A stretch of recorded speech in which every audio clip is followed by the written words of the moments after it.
Donnie lost his fortune betting on horse races, which forced him to turn to pillaging to put food on the table for his wife and two small— never mind, he's dead. Hello, Llama Nation. It's your boy, Roscoe McGillicuddy, and welcome to another episode of RPGADYAY, where today we are continuing our build of the most epic survival mode empire in the history of ever. Like seriously, King Tut's Minecraft empire wasn't even anywhere near this good. I think he played on version 1.4 or something like that. That poor chump never even got to see a block of redstone. What a loser.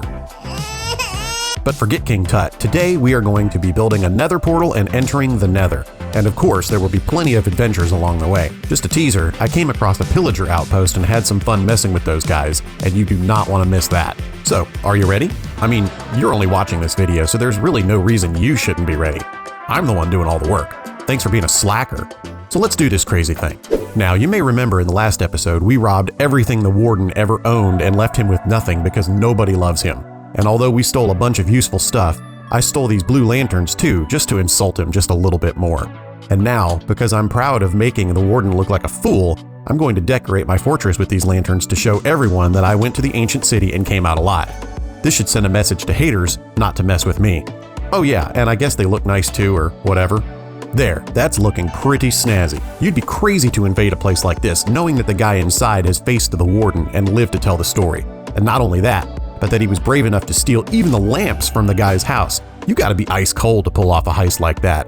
But it's nothing for me, because I'm Roscoe McGillicuddy, and I fear nothing. Not even diabetes. You better fear that diabetes. Okay, I'm done bragging about these fantastic lanterns. Let's have an adventure, you scrubs. While in the ancient city, I even stole the warden's pants. 2 pairs, actually, and they were pretty cool. One with unbreaking and mending, and the other with protection and unbreaking. I wanted these 2 pants to come together and have a pants baby. So I brought them together on my anvil. It cost me 19 levels of XP, but I think having nice pants is worth that cost. Oh yeah, and I decided to call them Ohio pants. Why not start a new fashion line in Minecraft? This pair of Ohio pants sure feels good against my— I also stole the warden's bow with infinity, and I do not want that bow to break, so I'm going to fix it up too. I decided to call it Bow Mama. Again, trademarked, so don't even think about copying me here or I'll call the police. Guys, my inbred sheep and chicken farms are really getting out of hand. I mean, the sheep are doing okay, but the chickens barely have any room anymore. It's a good thing they're just chickens and that they're too stupid to realize that I'm exploiting them. Also, I'm going to take some time and harvest some sugar to make more paper with because the librarian in town can't get enough of my paper and pays top emerald price for it. If the guy were smart, he'd just make his own paper. But until then, I'll just continue to be the Dunder Mifflin of Minecraft.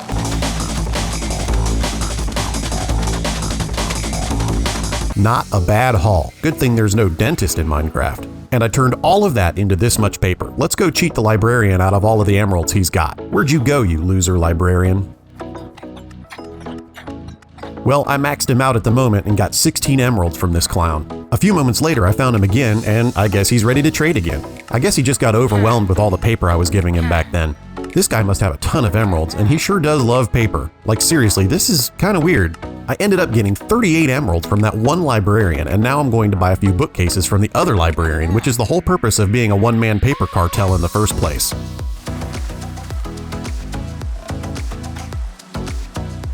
Here, Farmer Brown, will you give me money for your own beetroots? Thank you, you sucker.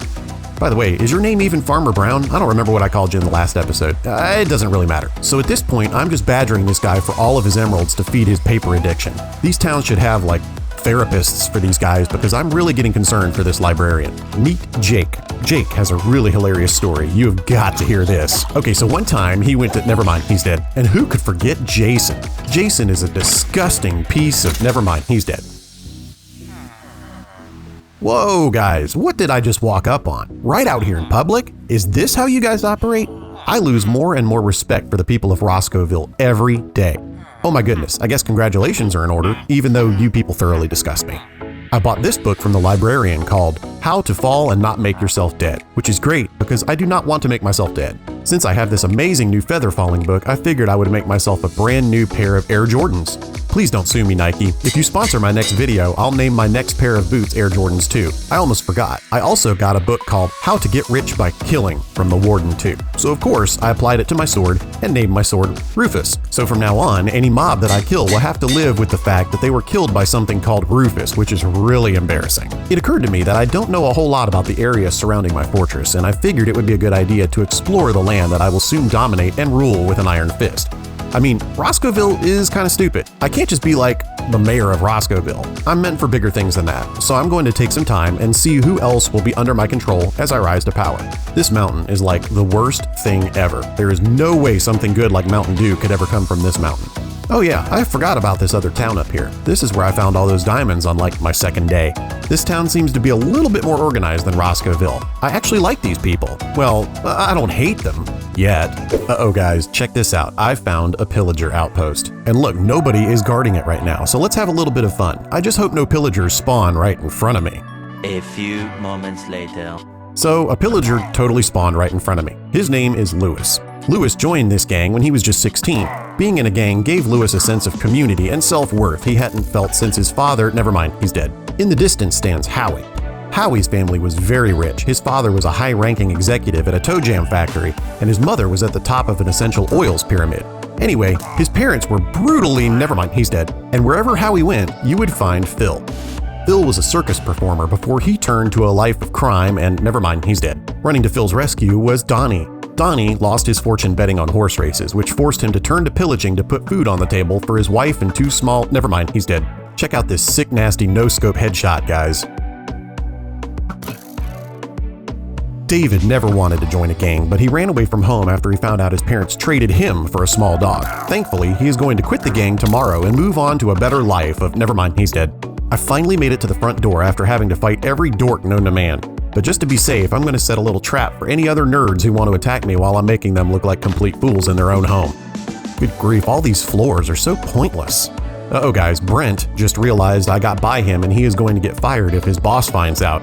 He'd better get up here as quickly as possible if he's going to take me down. I sure hope no one set any traps down there that could stop him.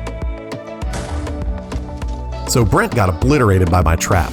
May we now have a moment of silence in honor of Brent. The death of Brent sure made his buddies angry, and they sent a string of goobers to get their revenge on me.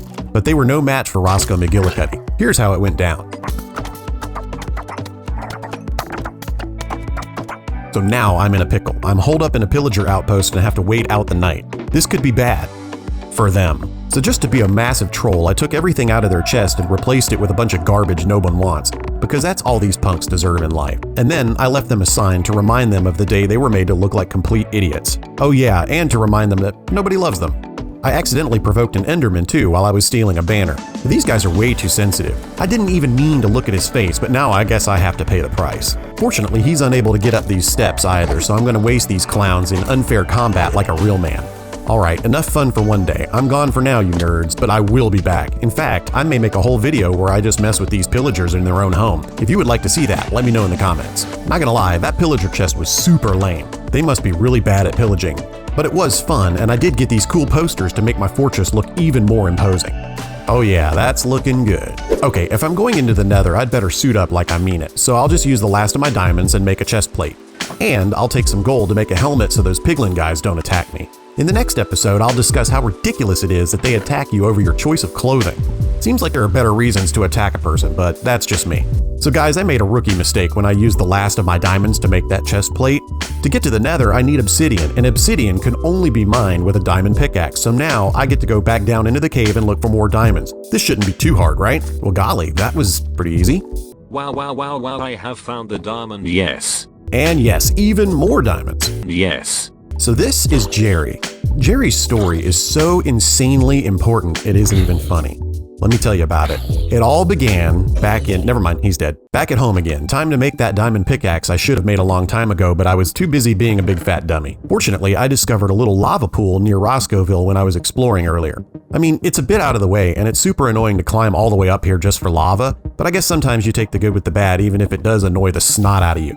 Making artificial obsidian is much easier than finding it in the wild. Also, artificial anything is generally better than the natural alternative. Take for instance Mountain Dew. It is definitely artificial. You don't see any rivers or oceans of Mountain Dew anywhere, do you? Also think about Doritos. Is there a Dorito tree? A Dorito bush? No. Nature produces nothing like these things. People were needed to make those. So nature, we need you to get your act together. Stop it already with all these pears and potatoes and all that stuff. Nobody wants that. We want sweet tarts. We want Coca-Cola. Seriously, give us what we want and stop wasting our time.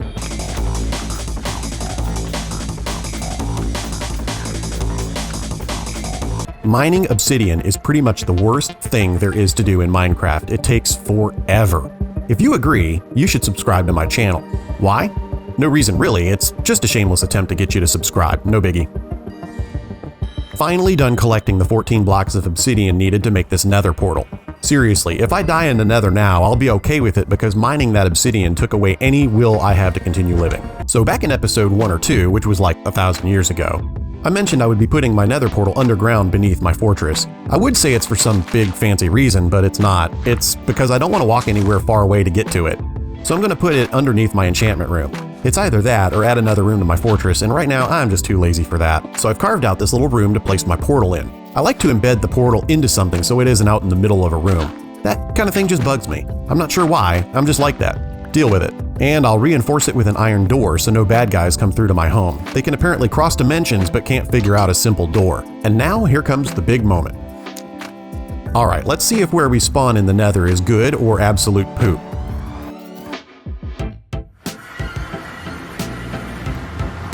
Okay, not too shabby. I mean, we weren't spawned in some big useless place or anything. I think we can work with this, but exploring this nether is going to be for my next video. Well guys, that certainly was quite an episode, wasn't it? I mean, if you're still here, you must have thought it was interesting, I guess. More interesting than, I don't know, a pig? So yeah, that's going to do it for this video. In the next video, we will explore the nether. We are looking for ender pearls and blaze rods. Beyond that, I could not care less what's in the nether. So unless the nether fortress is a royal pain in the butt to find, I don't plan on spending much time there. I hope you enjoyed this video. If you liked it, please be sure to like and subscribe, and do not forget that the merch store is available at RoscoeMcGillicuddy.com. Until next time, do something nice for someone, and I will see you in the next video. Peace out.